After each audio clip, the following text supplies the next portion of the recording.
King Fahd Palace dafa am ay DG ci jamono Macky Sall yoo xam ne dañ doon am ay gratuité yu dul jeex ñu jox leen ay fukki guddi ay ñaar fukki guddi ay fanweeri guddi yoo xam ne duñ ci fay dara. am ay membre gouvernement Macky Sall yoo xam ne dañ leen jox ay nuitée gratuite am ay député ba ci président groupe parlementaire yoo xam ne dañ leen jox ay gratuité ay nuitée am ñoo xam ne dañuy am ay juróom fukki guddi yoo xam ne duñ ko fay waaye ndekete dafa am ñu koy fay mooy liggéeykat yi te loolu du dëgg du yoon. donc wax ñu dëkk ji mooy hôtel King Fahd Palace dañ ko pillé dañ ko saax-saaxe dañ ko sàcc dañ ko rey ba mu dee loolu mooy déjà urgence. man nag sama teewaay fii mooy ñaari at yi ma yàlla ak askan wi def député wax naa gën saa néew en tant que député ñetti yoon ci wàllu hôtel King Fahd Palace bind naa question écrite lu mu néew ñaari yoon déposé naa commission d'enquête parlementaire lu mu néew benn yoon assemblée ne moo lànk teg concam ci commission d'enquête parlementaire bi ndekete dafa am ay président groupe parlementaire yi nga xam ne dañ doon am gratuité donc moo tax assemblée nationale ne moo lànk proposition bu Guy Marius Sagna déposé foofu ñu ubbi commission d'enquête parlementaire ci hôtel King Fahd Palace assemblée nationale ne moo lànk moo bañ du fi am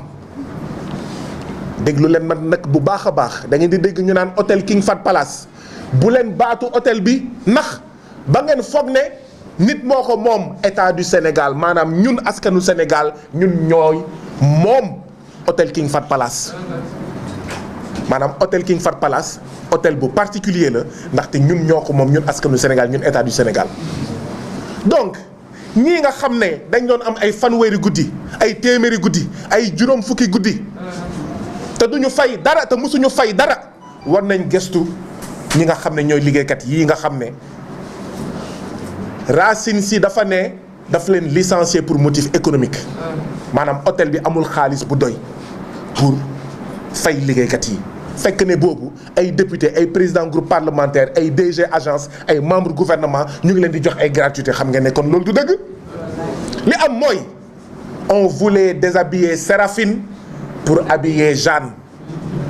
on voulait déshabiller Mohamed pour habiller Mamadou maanaam dañoo bëggoon dàq ay liggéeykat yu compétent am seen diplôme jël militant Racine Sy jël militant APR jël militant Benno Bokk Yaakaar loolu mooy 76 yii te loolu du dëgg du yoon moo tax effectivement depuis 2020 ñu ngi nekk ak liggéeykat yi boobu nekk gu ma député ma nekk député ma continuer assemblée nationale di wëyal xeex bi pour wane ne King Fahd Palace ñu ngi koy caxat-caxatee ñu ngi koy sàtt ñu ngi koy lekk te du dëgg du yoon waaye deuxièmement liggéeykat yi ñu ngi fay dund loo xam ne du dëgg du yoon. Racine Sy gën saa néew recruté na King Fahd Palace gën saa néew lu ëpp fanweeri liggéeykat jël dàq 76 pères de famille recruté gën saa néew fanweeri liggéeykat li ci ëpp amuñu diplôme amuñu expérience ñi ñu dàq ñu am diplôme ak am seen expérience bi ci topp mooy mu ut ay journaliers yu bëri ñu jël seen place kon wax ji mooy nekkul woon licenciement pour motif économique c'était licenciement pour motif clientéliste licenciement pour motif politique licenciement pour motif politicien waaye nekkul woon licenciement pour motif économique Macky Sall di ko xool Assemblée nationale bu Sénégal di ko seetaan gouvernement du Sénégal di ko seetaan ndaxte bu ñuy organiser seen réunion Racine jox leen gratuitement ndaxte bu ñuy bëgg a noppalu ñu def fa fukki guddi fanweeri guddi juróom fukki guddi te duñu fay dara. dem nañ ba ñoom sax bu ñu demee uti seeni sëriñ pour ñu leen di ñaanal pour ñu gagner élection ñu dugal leen ci biir hôtel bi def fa ay juróom fukki fan ak nangam te fay ñu dara. ñan ñoo ko fay askanu Sénégal ñan ñoo ko fay 76 pères et mères et soutien de famille. donc dossier yu bëri urgent na waaye dossier bi urgent na. ndaxte benn ñu ngi ñàkkaloo askanu Sénégal xaalis ñu ngi caxatee hôtel King Fahd Palace bu ñu moytuwulee hôtel King Fahd Palace kenn dootu fa demati ku fay demati hôtel baa ngi dand ndax lan Racine Sy faalewul hôtel bi soxlawul hôtel bi lu ko neex li ciy def te Racine Sy moomu ko ba pare nag ñu jox Racine Sy loo xam ne joxuñu ko tubaab yi nga xam ne ñoo ko jiitu woon benn misaal rek laa siy jox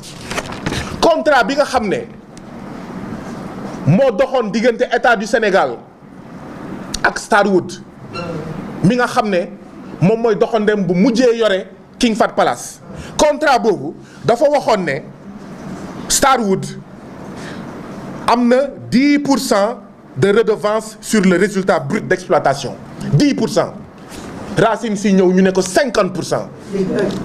ngeen foog ne dëgg la ngeen foog ne dëgg la ñu jox ko 50% ba pare muy caxatee hôtel bi di ko def lu ko neex di toroxal hôtel bi di toroxal liggéeykat yi ndax lan parce que APR la bokk dégg naa ko barki Dembo Ndiaye muy fëgg buntu Pastef naan waaw dafa moom daal xaw ma nguur rek moom lay jàppale nga toroxal ay borom kër nga toroxal ay père mère soutien de famille yàq hôtel yàqati ko yaxeet ba pare amoo gàcce Macky Sall jàppale la def lu la neex après ngay ñëw di fëgg ci buntu xaw ma Diomaye président xaw ma buntu Pastef wax ji mooy lii wax ji Racine Sy président destructeur général du nooy duggee Pastef ak nooy duggee Diomaye président wax ji mooy naka ngay delloo waatee liggéeykat yi nga xam ne danga leen dàq arbitrairement te jamono bu mu leen di dàq effectivement jamono mbas la teeru bi dàq téeméer ak ñaar fukki liggéeykat état signante woon ak hôtel yi pacte de stabilité du secteur du tourisme dugal xaalis ci hôtel yi loolu tax teeru bi jëlaat les 120 travailleurs King Fahd Palace dàq 76 liggéeykat état dugal fa xaalis sur la base du pacte de stabilité du secteur du tourisme mu waroon dugalaat liggéeykat yi 76 yi mu ne moo lànk moo bañ état du Sénégal toog seetaan wax ji mooy xanaa Racine Sy dafa am ay vidéo député yi fa doon fanaan xanaa Racine Sy dafa am ay vidéo mais président Macky Sall wala ay vidéo ministre wala DG yi nga xam ne ñoo doon fanaan foofu ba tax mu leen doon chantage ba gouvernement bi sañul wax sañul ŋaan ci li nga xam ne moom la ñu teg ces 76 pères mères et soutien de famille.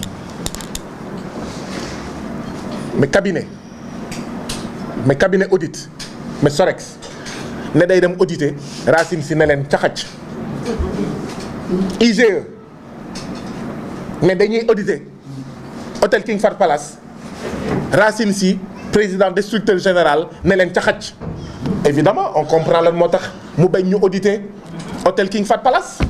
ndaxte xam na ne dafa fa jàmm mu dàq leen caxac Macky Sall ne muut mu ne audit du am King Fahd Palace gouvernement bi ne pat mais y a un problème depuis Racine bi mu nekkee hôtel King Fahd Palace audit zéro gouvernement bi toog seetaan Macky Sall toog seetaan loolu nag moo war a jeex bokk naa si ñu jàpp ne Racine Sy dafa war a dégager ndaxte dafa yàq hôtel King Fahd Palace ba pare teg liggéeykat yi loo xam ne du dëgg du yoon loolu moo taxoon ma ñëw fii tey participer ci hôtel King Fahd Palace ci conférence de presse bi may ñaawlu fi nga xam ne foofu laa bokk muy assemblée nationale may ñaawlu taxawaayu assemblée nationale ci dossier bi man député la taxawaayu assemblée nationale ci dossier King Fahd Palace bii dama koy naxarlu di ko ñaawlu dama am gàcce ndaxte ñun député assemblée nationale dañoo waroon ubbi commission d'enquête parlementaire te déposé naa ko ñu ne ñoo lànk teg ci seen conc maa ngi soog a comprendre ndaxte ci Racine Sy li mu may ci gratuité ci ay guddi yu mu mayee gratuitement ci hôtel King Fahd Palace ëpp na 1 milliard ci 1 milliard yooyu ay député am nañ ci ay président groupe parlementaire am nañ ci léegi laay soog a comprendre lan moo tax assemblée nationale bu Sénégal ma déposé fa commission d'enquête parlementaire ñu ne ñoo lànk ñoo bañ kenn du examiner commission d'enquête parlementaire kenn du ubbi commission d'enquête parlementaire ci hôtel King Fahd Palace ndaxte plus d'1 milliard de gratuité fekk ne jamono jooju waa hôtel bi ñu ngi dem añi di génn hôtel bi di dem añi ci Tangana ci ay mayga ñu dellu si liggéey di lekk caaf ci biir hôtel bi ndekete boobu yaa ngi mayee lu ëpp 1 milliard de gratuité ci hôtel boo xam ne moo ko dañ la ko dénk maa ngi soog a comprendre ci turu assemblée nationale yéen liggéeykatu hôtel King Fahd Palace maa ngi leen di jéggalu maa ngi leen di baalu àq ndaxte amal nañ leen àq assemblée nationale bu defoon liggéeyam yàgg na kon duñu toog fii di wax ak président Bassirou Diomaye Diakhar Faye premier ministre Ousmane Sonko ak gouvernement bi ci cas bi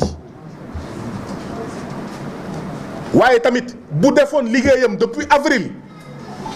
2024 mu teg ci table gouvernement bi ne ñun assemblée nationale ñun ñoo càmbar hôtel bi lii mooy suñu proposition Racine Sy foog mu dégager dans les meilleurs délais liggéeykat yi foog ñu réintégrer leen dans les meilleurs délais donc di leen di baalu àq bu baax a baax di jéggalu bu baax a baax ci li nga xam ne ñun assemblée nationale teg nañ leen ko moo tax tamit effectivement assemblée nationale dañ ko war a tas parce que assemblée nationale bi nekkul assemblée askan wi nekkul assemblée liggéeykat yi nekkul assemblée hôtel King Fahd Palace nekkul assemblée liggéeykatu King Fahd Palace donc dañ ko tas askan wi yebal ci assemblée bi ñoo xam ne dinañ leen waxal dinañ leen xeexal dinañ leen jaayante